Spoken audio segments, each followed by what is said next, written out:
All right, I'm gonna let people in. Um, Paul. yeah, let him in. Put some music.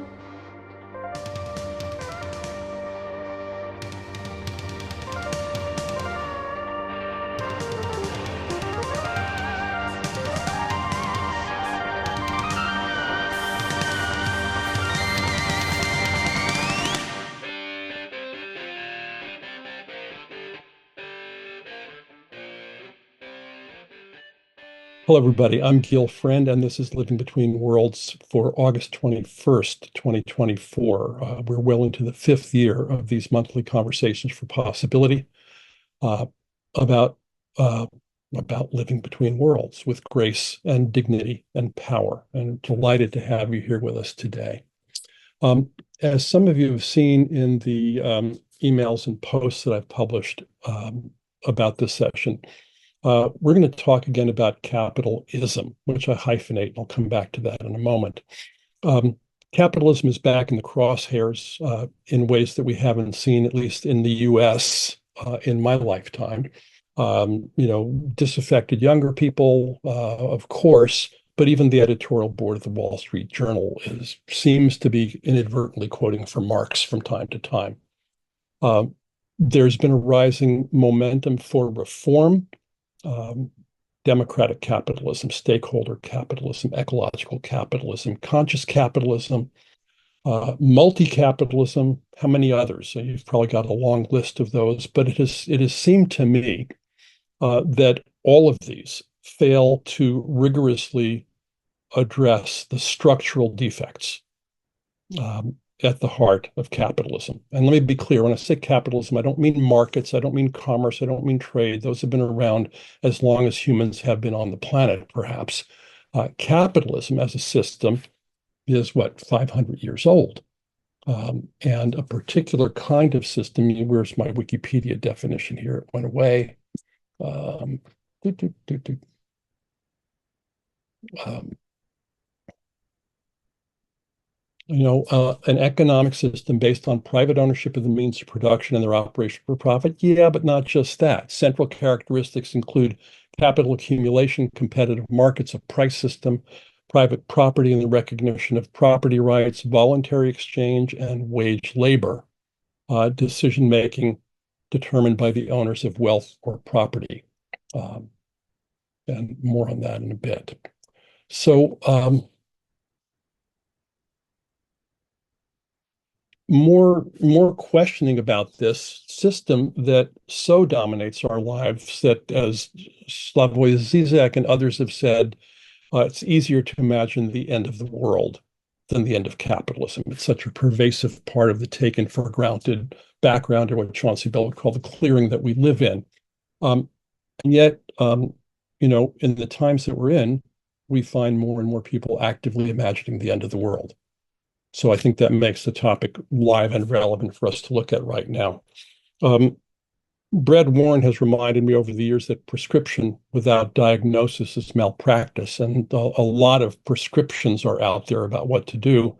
But I've been thinking deeply for the last several years into a rigorous diagnosis of capital-ism, examining the structural defects, as I'm calling them, and seeing what prescriptions might emerge from that. So I'd like to do something differently today. I'd like to put you all to work with me. Buckminster Fuller, my mentor, used to say famously, never show incomplete work. And my wife Jane chastised me last night for preparing to do just that. But it strikes me that there's a real difference between showing incomplete work in an engineering design, which is the realm that Bucky was operating in, and incomplete work in the realm of human conversations and agreements, which only become complete or develop their completeness or enrich through the conversations we have together. So I want to take a chance with that and explore that with you.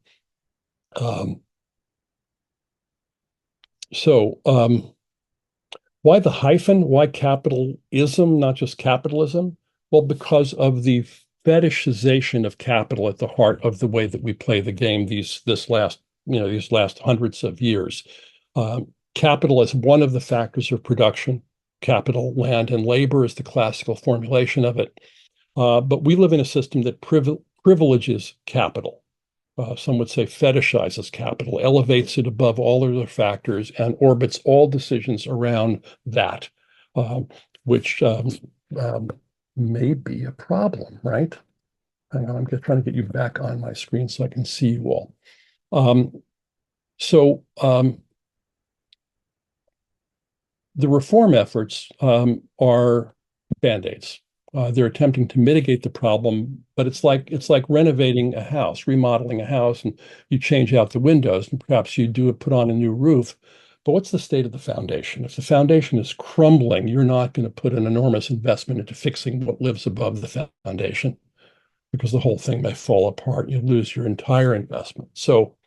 And yet we know that foundations can be rebuilt. We know that buildings can be designed to actually succeed in the conditions that they are placed in. So let me go through these six briefly. And what we're going to do here is I'll introduce these. We'll talk about them a bit, and then we're going to put you into breakouts and actually do some work around them. Okay, so Ken, why don't you bring up I think it's the second slide. One of the things that I'm looking for with you is a minimal and sufficient list. I think this covers the basis fairly well, may not be final. So one of the features is accumulation without limit. Um, I learned from Jan Hanhart some years ago. He used the metaphor of a pride of lions on the African veldt, going hunting and bringing back, taking down the gazelle and bringing it back to the pride. And the lions will gorge on the gazelle. And what do they do next? Sleep. Yeah, they go to sleep.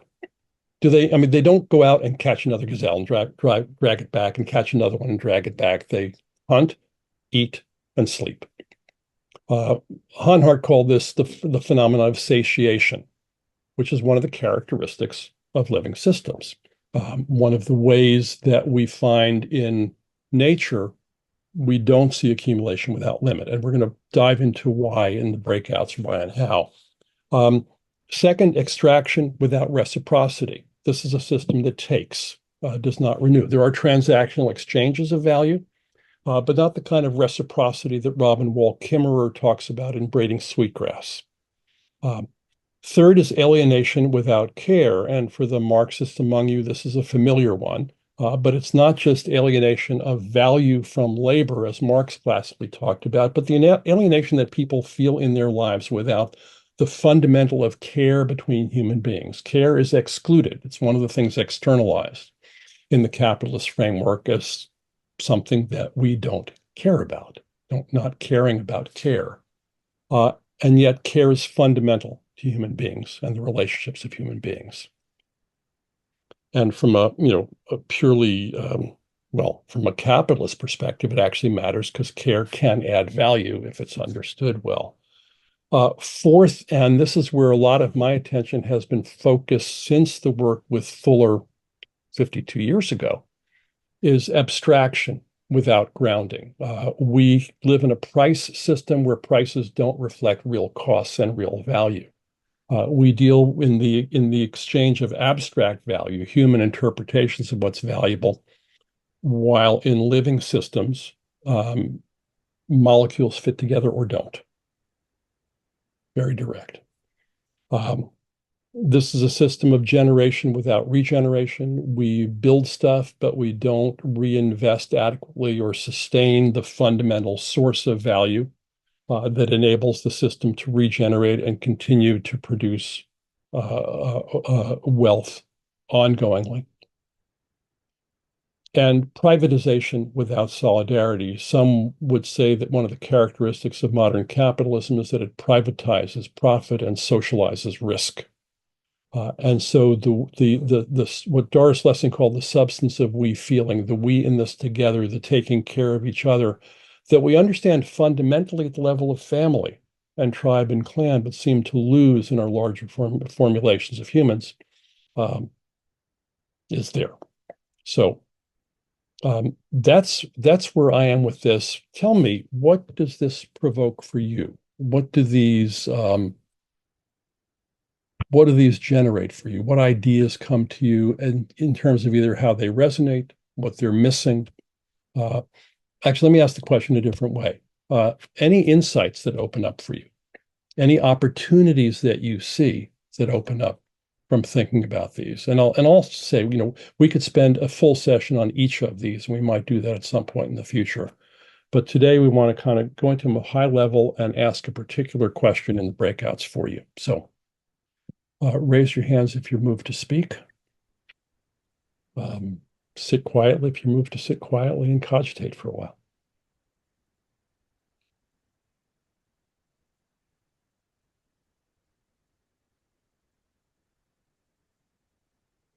And George, thank you for adding Gandhi's 7 sins.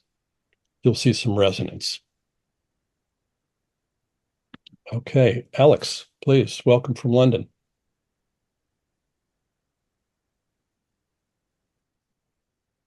But we will need your mic on. Sorry, Gil. My screen just went blank a second ago. Yep. I only offered to speak because I think there's a lot more to say about this. But when I was listening to all this, I got the feeling, and it's not part of the discussion today, but I got the feeling that we can talk about this, and this might be perhaps seen as the detail of what it is. But there's a whole plethora above capitalism of the state political regulatory systems way over the top of it.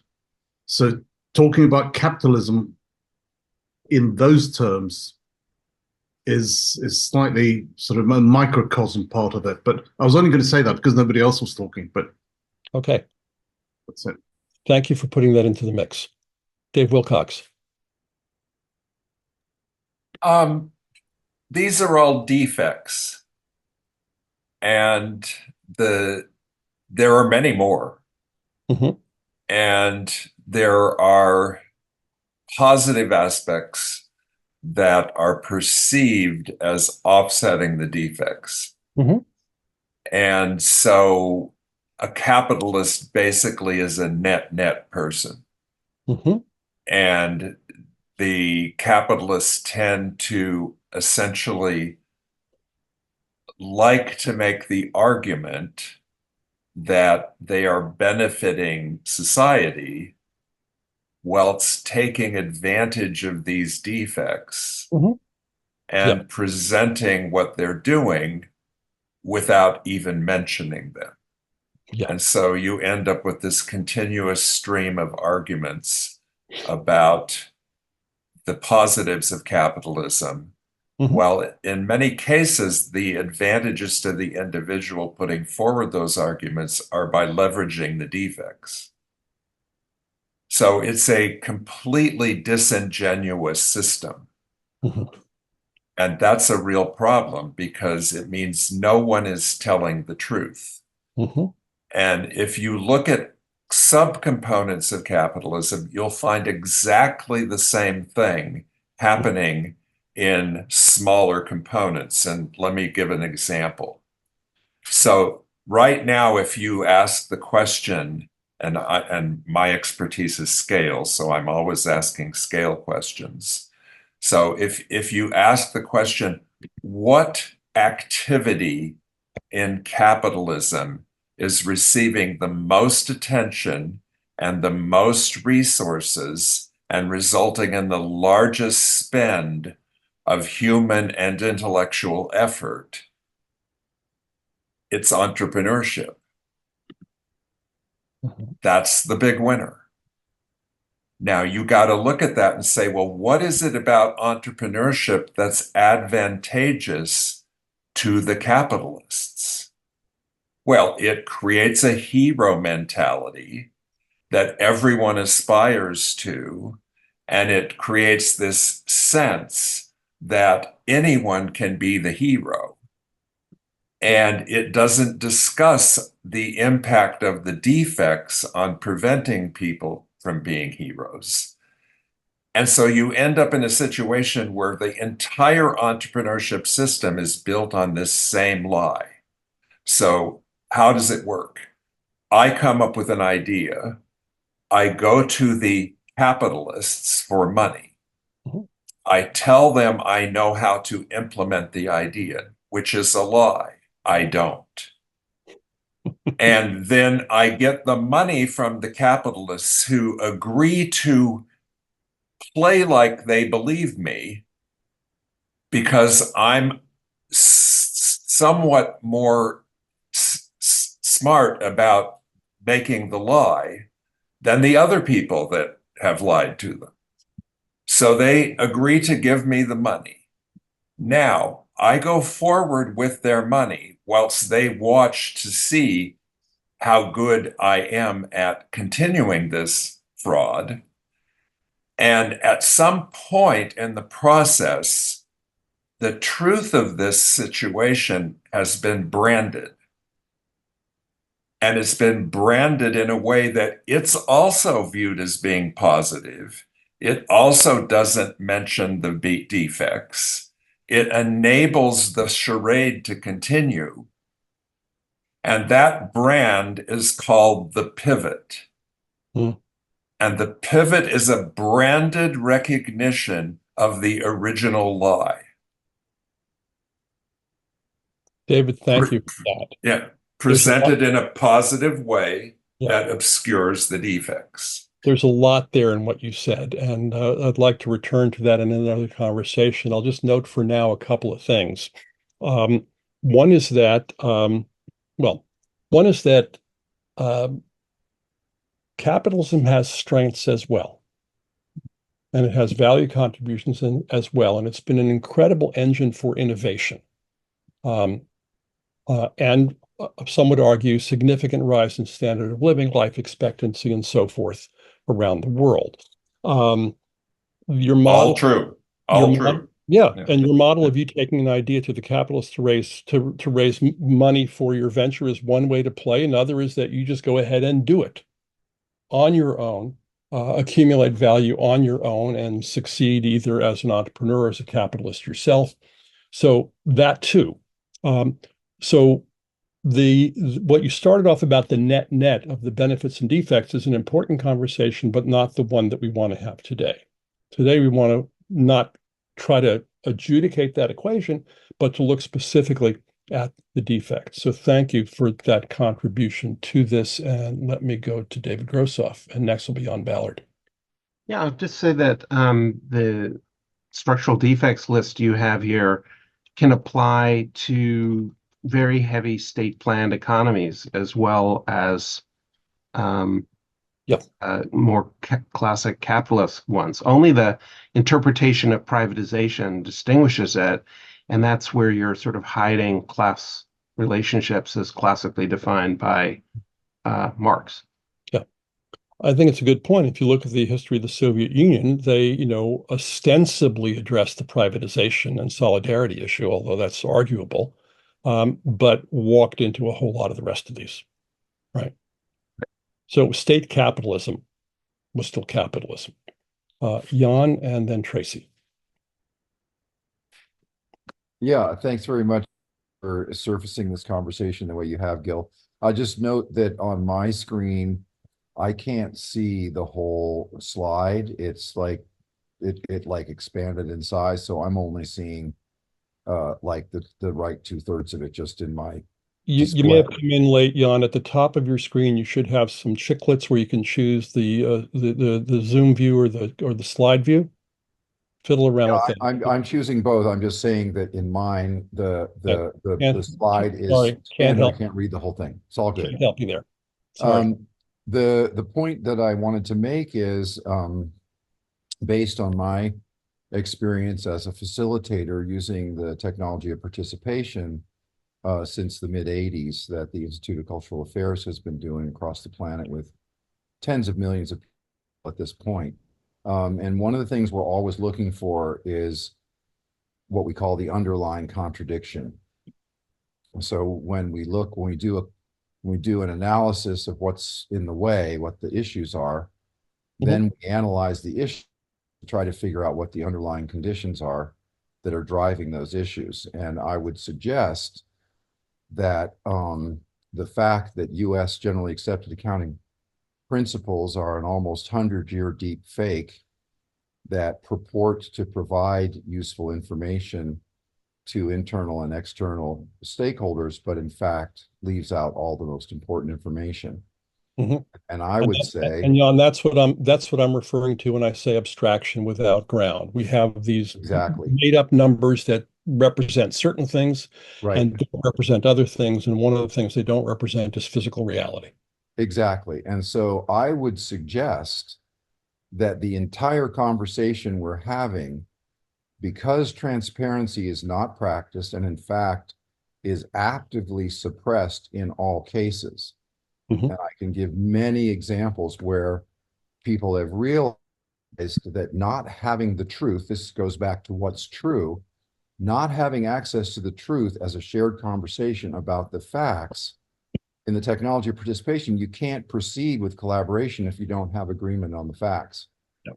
And so by having systems like, for instance, an accounting system that no business in the United States gets a financial statement with collections on it. So 9 out of 10 businesses go out of business in the first 5 years, even though 9 out of 10 of them have customers, because they can't see the truth about their bank account until it's too late. That's Right. just one example, but I would Of suggest many, you have the fact that everybody knows, every modern business person knows the catechism that your most significant asset is your people. right. Everybody will say, where are your people on your balance sheet? They're booked as liabilities. Their How can you run liabilities or expenses. That's right. biggest asset booked as a liability? It makes no sense. Well, exactly. So I would just suggest that if you agree that the lack of transparency at every level means the real conversation can never be had, the biggest issue we're dealing with, the fact is that the conversation about what's true cannot be had with the existing structures, which is why I've spent 25 years as the uncompensated skunk works for the AICA, and I've put in place a balance sheet that has people in gross fixed assets. Which is a good I would move on. love to have a breakout of this conversation, because I think if you simply went and looked at all the disclosure requirements that have been put in that nobody does, so the truth is still obscured, this conversation would be transformed. And until not where we're going to go today. I just want to end with saying, until the truth of the actual facts of the objective situation are available for discussion, none of this shit's going to change ever. That's my assertion. I'm for truth.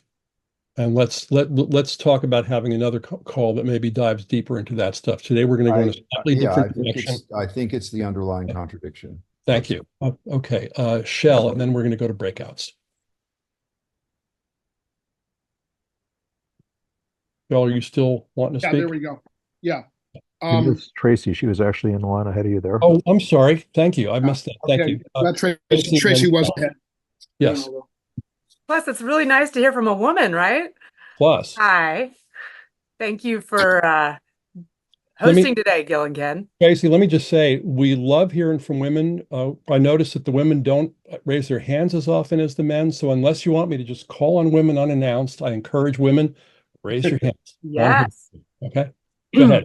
So again, thank you very much. I just want to add my 2 cents to the idea of structural defect. Yeah. And I think you've got a great start here with your list. But what's missing for me is both the inequitable valuations and missing valuations. And there's inequitable valuations within humans and within the universe of life in capitalism, right? We don't value all humans and all life. And then we're missing valuations in capitalism for a number of capitals. The two that are most frequently discussed, I think, are natural capitals and social capitals. So that would be my additions to your slide.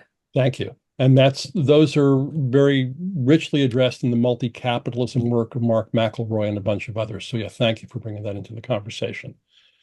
I will argue that those are important and valuable and not addressing the structural problems. Okay. Yeah. Shell. Yeah. So number one, I want to say that the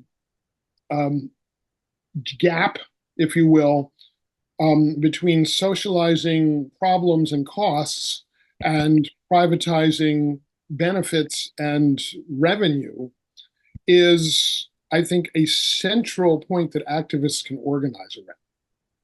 And number two, I'm going to be the counterweight to David Wilcox. He works on scaling companies. I work with tiny little organizations that often have 1 to 10 people, most of which do not need outside funding. So they can step out of that entire equation. And I think it's important to see that. And but interestingly enough, I worry sometimes that in consulting on how people can start and run successful tiny businesses, I am in some ways removing a portion of the labor force available to do the work we all rely on workers to do. And I have grappled with that, not in a serious way, for a number of years. Would be interesting to hear other people's thoughts on it. Shel, thank you. And we're going to just break the agreement that we just made about going to breakouts and take Jane and Catherine and then go to breakouts.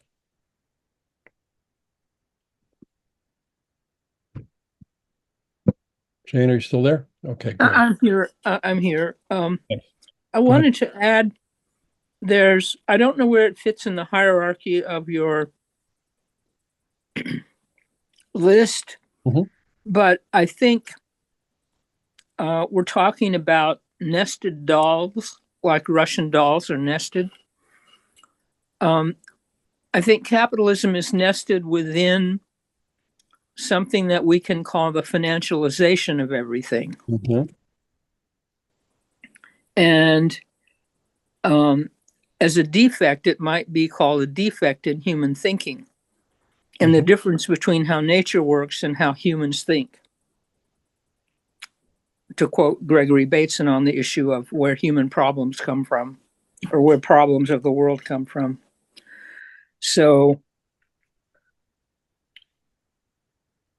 maybe it's a bigger issue that this conversation fits inside of, perhaps. Thank you. Thank you, Jane. Catherine, welcome. Yeah, thank you. I was just going to comment directly on your list of 6 potential structural defects as an entrepreneur, founder, CEO. I actually find this list quite useful. With any list, any framework, we can all find fault or omissions, but I find each of these categories very meaningful in terms of what I have found as someone running a clean tech company. And so accumulation without limit. I mean, that's a current issue that I think all of us are familiar with. CEO pay is 1,000x compared to frontline workers, 500x. That's a real problem. Companies are contributing significantly to the inequality in wealth. And as a company that I founded trying to rectify that, thinking about the ratio across compensation is a real issue that we need to look at throughout the economy. Extraction without reciprocity. I mean, think about oil, gas, other natural resources, the externalities that are not built into the cost of natural resources. That is a significant issue that plays out in markets. Alienation without care. And I can say a lot about that.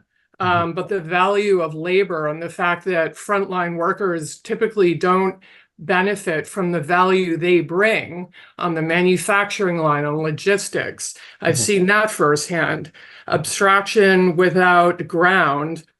Yeah, it had the prices, if you look at SPACs or valuations of companies that are so far and beyond what the true value of what they're bringing, and how do you quantify value? Generation without regeneration, again, going to extraction. How do we keep extracting? And there isn't an obligation in terms of regenerating the resources that we extract and burn through. And then privatization, yes, that there needs to be limits on privatization and accumulation of wealth. And the fact that we do privatized profit and socialized risk. I mean, I've seen that firsthand in the clean tech energy sector. So I just wanted to give you feedback that each of these have a very practical role in what I considered as I structured a company and I look at the economy as a whole. So, Catherine, thank you so much for that, both for your perspective and for grounding it in the experience of not just business, but of a capitalist. And you're detecting, as I do, that each of these defects implies a possible remedy, right? I mean, if it's accumulation without limit is a defect, then something about limits is what we might need to be thinking about. And that's what I'd like to invite us to do together. I've been as I said, working on this for some time, doing some writing, diagramming, building a matrix, thinking about, well, what's the direction? What are the, policies, regulation, legislation, business practices, et cetera, that could address these, not at a superficial level, but at a structural level. And the question that I found myself in this week as I was preparing for today's conversation, and the question I'd like to invite you into is this, with a premise. The premise that I've been living with for my entire professional life is that nature's ecosystems have 3.8 billion years experience in open source, free R&D that is available to us about how to have resilient, adaptive, productive, and sustainable systems, right? You look around us, there's the evidence in the world. So my question for you is, what would nature do? What would nature do about these defects? Or more exactly, what did nature do? What has nature done about each of these? So we're going to invite you in breakouts to ask and explore that question. We're going to divide you into groups, kind of what, I don't know how many people we have here, like probably groups of 4. We have groups of, got 12 rooms, so there's going to be groups of 3 or 4 people. And I'm going to put a link in the chat, but before I do that, I wanted to describe what's going on. So there we go. Okay, so you're going to go to, there's going to be a Google document, and since we happen to divide into 12 groups, there'll be 2 groups each for one of the 6 points. And let me just say there, you'll see when you go into a breakout group, your breakout groups are numbered. So if you're group number 8, go to the place on the Google Doc for group number 8. Which would be, exactly, extraction of that reciprocity. So it's pretty clear. And then there's the questions. What would nature do about it? What can humans do? What's the business practice? What's policy, regulation, culture, personal behavior? Please, as you're talking, take some notes on that. And so when you get there, decide within the first couple minutes who will be your spokesperson for the group so that each group can come back and have somebody to summarize what you've come up with. Any questions on that? Let me just add one thing. So this is a process called brain writing that we got from Ralph Thurm at R3.0. Rather than just speaking about it, take notes live as you're working in your group section. You can also scroll up and down and see what other groups are typing, and then we'll do a harvest together. So it's an interesting way of getting a lot of thinking together. Pick a spokesperson, have your conversation, make some notes, and then distill something to bring back to the larger group. Is everybody ready? Anybody not ready, please give a shout out now. Okay, so click on that link now. Before join your room. The breakouts. Off you go. I call that a good provocation. Welcome back, people. Let's see more in about 2 seconds. We see signs of your activity on the Google Doc, so thank you for that.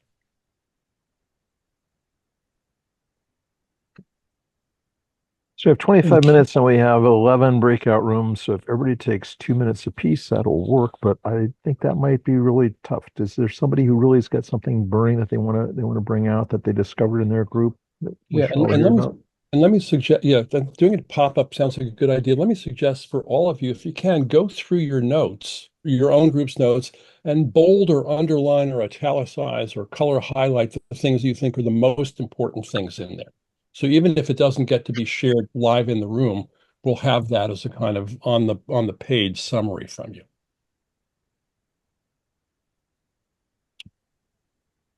Okay, I see VS with a hand raised. turn on your mic and take it away. You and your crew. So someone might have just highlighted like the whole doc or something. I'm not sure. Someone did highlight the whole doc. By accident. Yeah, it's gone. No, it's still there. So Oh, we let's were speaking about a lot of things. Yeah. And we started with generation and regeneration. And it stemmed as generative being an act of the mind. And if we can accept mind as an emergent phenomena, can we accept AI as an emergent phenomena of life and nature? Can we see AI as nature?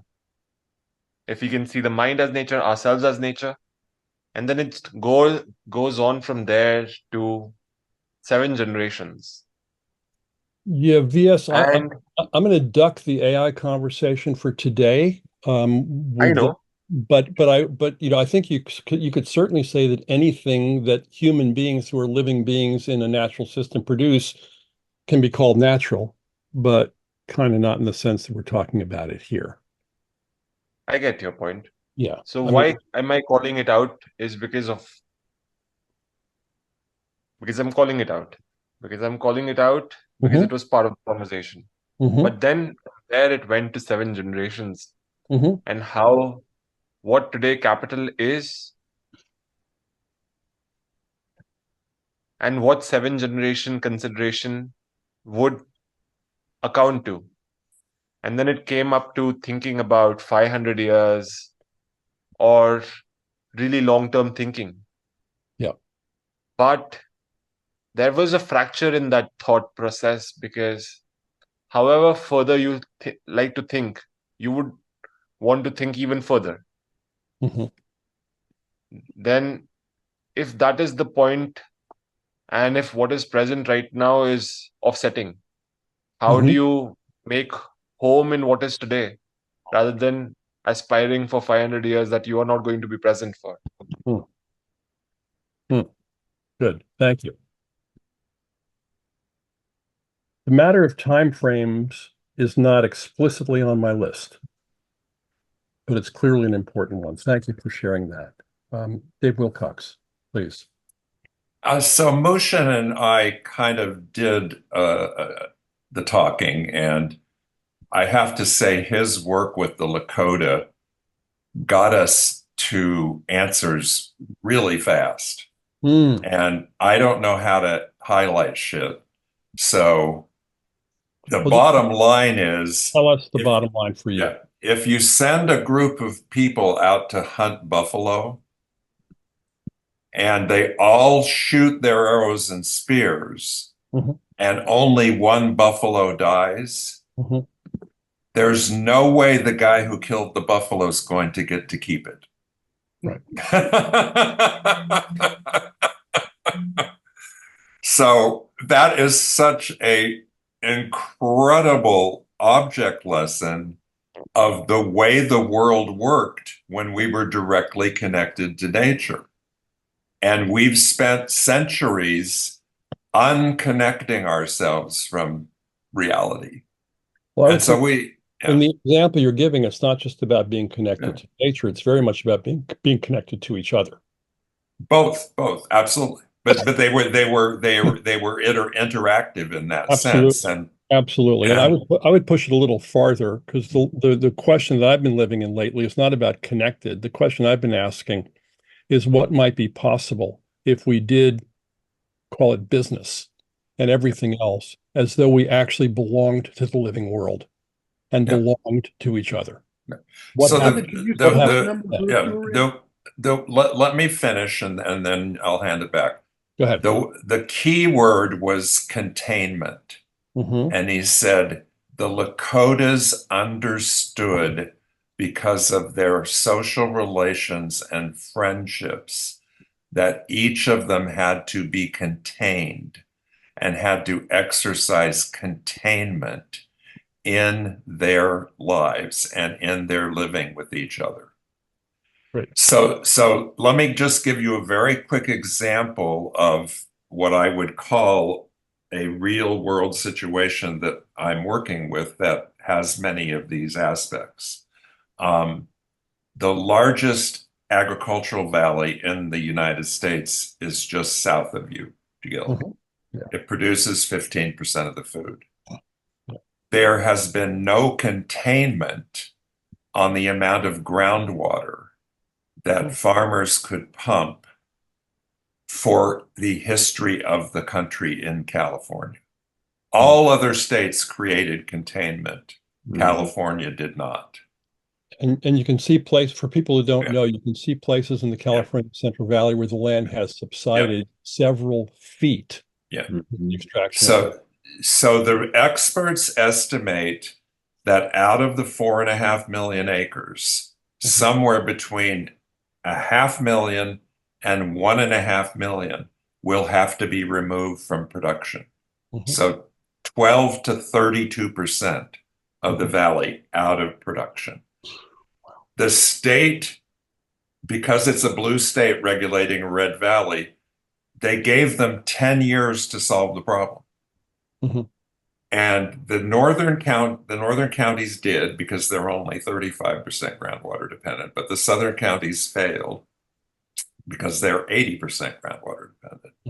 And so the state is taking over those counties and putting in the containment systems to force that land to go out of production without an actual solution. Got it. Thank you. So California, we went to California and proposed a statewide energy planning approach that had nothing to do with water. And they sent us to the San Joaquin Valley and said, if you can fix those problems, we'll pay attention.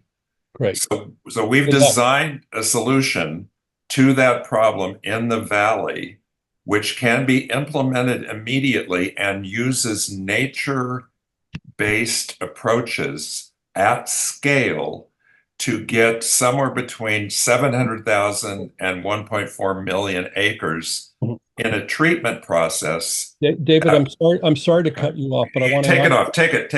That's fine. I'm not going into the detail. If you could put some link in the chat where people can learn more about this. Well, I put the email that I'm sending out to people. That's in the chat, and I'll put my email in our website. And reminder group number 8. And a reminder to people that you can use the 3 dots at the top of your chat to save the chat at the end of the call. Okay, Jan, please, if you could, please be brief. I want to hear from other people in the time we have remaining. In particular, want to hear from other groups than what has spoken so far. I'm just reporting that we don't have a spokesperson. I was in group number 4. Okay. I'll just suggest that I think a better question would be, what can humans do in concert with nature? Okay. And I would like to invite anybody else in group 4 to share their perspective, because I don't feel competent to say anything further. Yeah, thanks so much for that. Matthew. Sorry, I was in group 6. Sorry, not group 4. I'll just quickly go over what we talked about. We had privatization without solidarity. Do we just quickly define that the privatization is accumulation for oneself, being antithetical to the principle of solidarity, looking out for the benefit of others? What would and did nature do about this? I don't think we really understood that nature would have any notion of privatization to begin with, in the same way that it doesn't have any idea of solidarity, in the sense that you adapt or die, as a single species. Business practice could be caps on profit, increased taxes, giving back in ways that are commensurate with what you extract. Building society more on actions versus words and tracking those actions, which basically implies that there needs to be some type of standardization instead of an unregulated opt-in model, something akin to the legal mandates like CSRD and CSDDD in the EU. And that's all we had. Okay. So saying you have to pay attention to each other through these mechanisms. I would say that solidarity does show up in nature, at least the way that I would interpret it, in the care that mammals take of neotenous offspring that cannot survive on their own. Right. Understood. I was just thinking in terms of different species. There's a caring that happens among some living creatures. That would be one version of that, but perhaps others. Shell and Lynn and Matt. Yeah, I was in group number 4, and I went and highlighted some things in that. But one thing I particularly want to highlight was Judith's comment that we need to make our communications accessible to people who may not be native speakers of English, who may only have a 4th grade reading level, etc. Our meaning our in this call, or our meaning all of us in the work that we do in the world, or what's the in our? the work we do in the world. And Okay. that I don't think there are too many people on this call who only have a 4th grade reading level somehow. To make things accessible in 7-word sound bites, to reach parents through their children, to really look at engaging levels of society that are too often marginalized. And I think that was a really good insight. Okay. And are you hooking that to any of this structure, or is that just a thing that's important? Yeah, it's in group 4. And no, in terms of the structural defects, are you tagging it to any of those, or are you just saying it's generally? The primary one we looked at is this idea of socializing cost and privatizing profit. Okay, very good. Thank you. But I think it could apply to a lot. Thank you, Shell. Lynn McDonald, welcome to Canada. Hey, hi. I just thought it's in the chat, but I wanted to just give it a kick in this in the room, and it has to do with abstraction without ground. And it was about nature sort of being, everything is real at the end of the day. It has to be based in sort of sun and photosynthesis. Everything builds off that. And we had a good agreement around just the importance of genuine wealth being multi-capitalism. And the last bit was, which was interesting, he's not here now, but he was in the room with us, was about that our job around policy, law, and regulation, which is a very difficult one, is to create conditions for these aspects to involve, and using sort of these principles and patterns as like a compass to, and then developing the capability to act from them in sort of an embodied way. So I'll leave it at that. It was a good conversation. Thank you, Lynn. Matt, before I call on you, just 1 second, reminder to everybody, if you can, go through the document for your group in the document and highlight, if you haven't yet, highlight the things you think are most salient in your discussion. That'll help us in harvesting from all this and sharing things back with you. Matt Stone, welcome. Hey, Gil. So we were group 3, alienation without care. And I just cued off of what you were saying a quick moment ago, because that was our discussion about care in nature. Okay. And can you guys hear me? We basically said that care exists throughout biology, not even just in advanced mammal species, but we had a member, Donald, talking, a plant biologist, talking about how plants can share resources amongst themselves. So it manifests in a different way, but there's this intrinsic sort of impulse or drive within life, which is caring for others, right? Having a connection and solidarity. And, you know, when we're alienated in capitalism and disconnected from people, you know, that care can kind of go away, or we can't connect to it. And then in terms of what nature would do, I think we're a little more on kind of proactive recommendations. So one was B Corps, from a policy standpoint, should be prioritized. And there should be incentives. There should be, you know, preferential treatment for B Corps.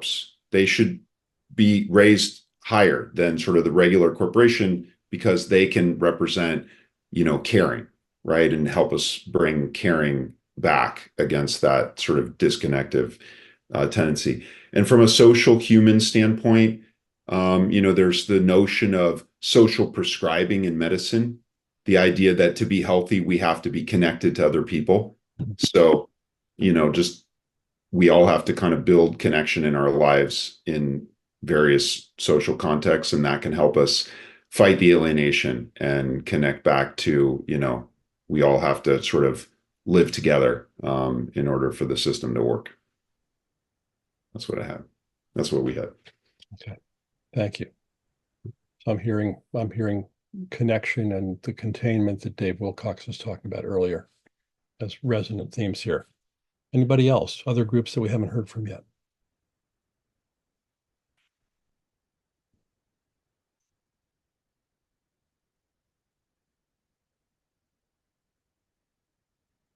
It's a fascinating chat today. I don't know if you haven't had a chance to look at the chat, please do. Please save it. There's a lot in there that's very stimulating, and there are resources that people are pointing to. And Ramsey, let me go to you. We were a group 7, accumulation without limit. And so what would nature do about it? Nature is obviously self-regulating, it's thermodynamically bound. So if we mismanage nature, that's on us. What could humans do? Well, we could, stop fighting over who gets to own the common resources and extract that and convert that into currency and credit. And so we could then manage the resources collectively so that we're no longer warring and fighting. And then that can be accompanied by distribution of the currency in a different manner rather than through exchange of the stuff, which requires constant, fighting over ownership, the privileges of ownership, and accumulation without limit. Then the currency could be directed in a different way, and then simply delete when it's used, since we're no longer, playing this circulatory game of capitalism, of exchanging capital with one another using the fake unit of capital called currency, which comes from credit. Let's see here. What else do we have? That's pretty much the gist of what we got. Thanks, Ramsey. When you talk about a different mode of distribution, did you talk about what that might be? Oh, yeah. My own new proposal that I've just gone public with, I call it creditism. And it's essentially a new monetary system where we distribute the credit directly to individuals as UBI for participation, and then new profit metrics that measure sustainability, renewability, reusability, reduction in energy, reduction in labor, like the things that actually are good and important, rather than. Please put a link in the chat to your work. Okay. Thank you. David Schonbrunn, welcome.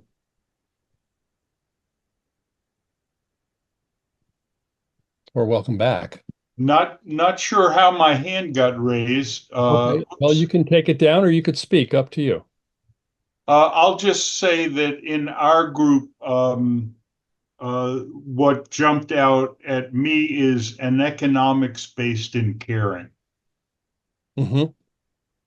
What group was this? That was 11. What was the theme of 11? Generation, which okay. I never really understood. Okay, but you talked about an economics based in caring, and that's one of the resonant questions. And the mystery, of course, is how do we get to that? What might that look like? How would we know? Well, I pointed out that it starts with spirituality and connection to others, mm-hmm.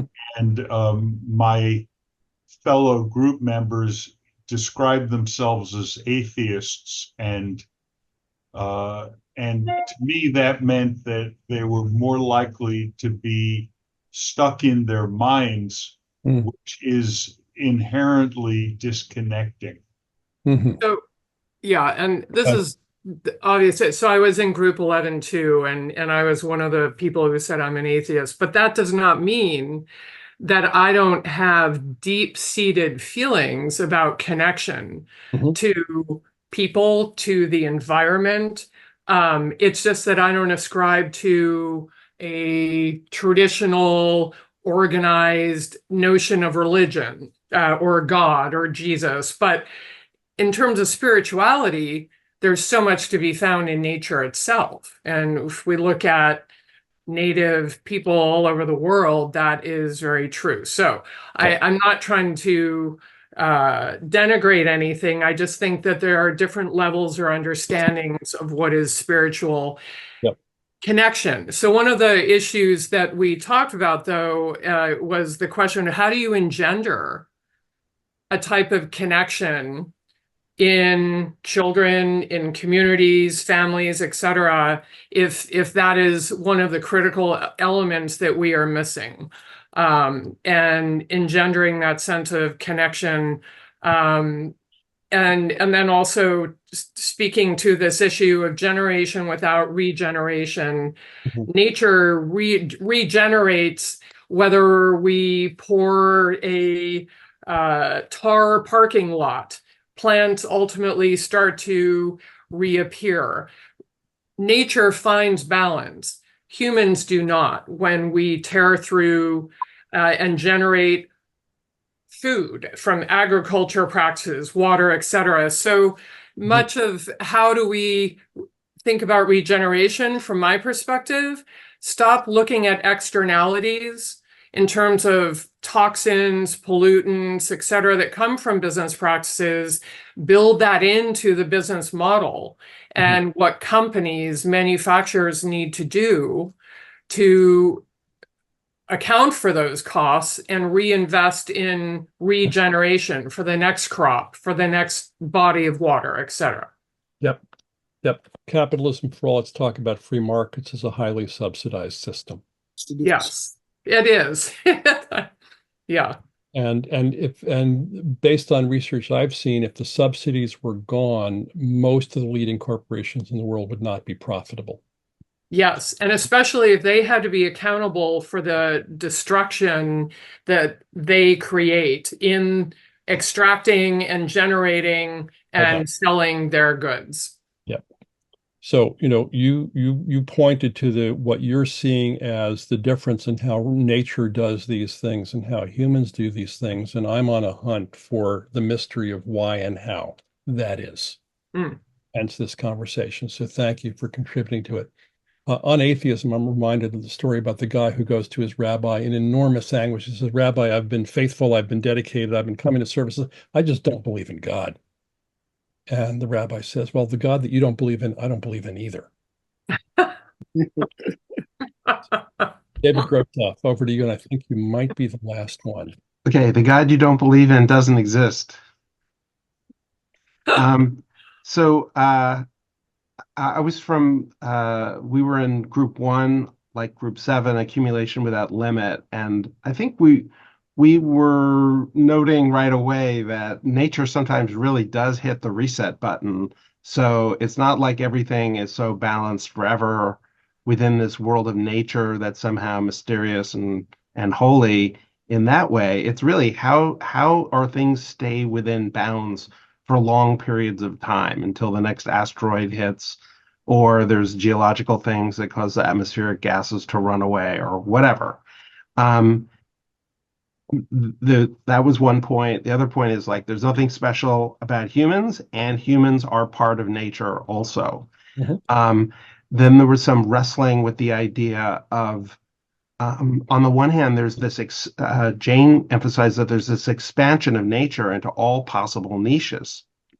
Almost without limit, you can find microbes figuring out how to reproduce and use resources there in all niches that you can even imagine or not imagine, volcanic vents and under the water, out without sunshine. Humans are part of nature. And what does it mean to co-design with nature? It seems like a good idea. And we were sort of just getting going, wrestling with that. And Jane emphasized the extension of kind of mammalian curiosity into everything. And my view is science is an incredibly unnatural activity. And yeah, you have to apply it creatively to harvest everything we can from natural systems. So that's a different perspective than what Group 7 was describing. And I thought I'd throw that out there. It's a great perspective, and thank you for that. And the comment you shared about nature moving into every possible nook and cranny imaginable is one of the reasons that I'm not comfortable with the degrowth movement, because growth is part of the game, fundamentally. And that's a conversation for another time. Thank you all for this. This is as rich as we imagined and hoped that it might be. I hope just show of hands, hands like, up, down. Yeah. How is this process for you? It's a good process, not generally, like some mixed. Okay, great. And let me ask you, are any of you interested in having in working with me further on this small group, not in the big living between worlds conversation, but a small group of 3 or 6 or 8 people? If you're interested in doing that with some rigor, please put a note in the chat to that effect, and I'll come back to you individually. Ken, you want to pop up the last slide? I'll be speaking at a number of venues over the next couple of months, so an opportunity for live and in-person conversations. So if those fit with your geography or interest, please join me there. So it's the third Wednesday in September at this time. Please invite other people. Diversify the group. I would love to do that. Those are the registration links for the future, the archives of prior calls, my AI bot, which is generating some controversy on LinkedIn this morning. The hint with that one, as well as with other AIs, is treat it as a conversation, not as an oracle. Don't go looking for the right answer, but for an interaction that gets you to somewhere interesting. Let's go out on our usual note with a little Brandy Carlisle here. Because this is the message behind the message for this whole thing. You know, all these little things that can just drive you crazy. Okay, here we go. Someday we'll have a production team of 6.